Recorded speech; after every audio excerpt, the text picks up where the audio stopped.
Hi guys, I'm Juliana, your automotive woman. Welcome back to How To Tuesdays. If you missed a previous episode of How To Tuesdays, click the link above.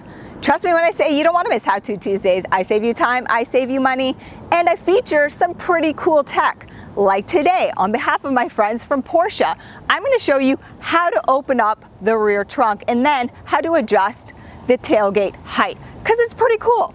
So to open the trunk, there's a button that's integrated into the rear wiper blade. Give it a quick push and it opens. I've never seen that before, so that's pretty cool. Now, I'm really short, and as you can see, that's really high. So in order to adjust the height, pull it down to your preferred setting, hold the button on the left-hand side until you hear it beep. This means it's set. Now I'm going to demonstrate that it actually works.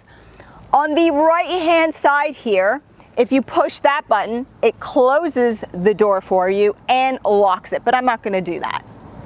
So give it a push. And like I said, now I'm going to demonstrate. So same click of the little button right there, opens, and now I have my preferred setting. Guys, I'm Juliana, your automotive woman. Make sure you subscribe, hit that notification bell so you don't miss How To Tuesdays or Feature Car Friday, where this Friday I am featuring the 2020 Porsche Macan Turbo. And trust me, you don't want to miss that or launch control. Thanks, guys.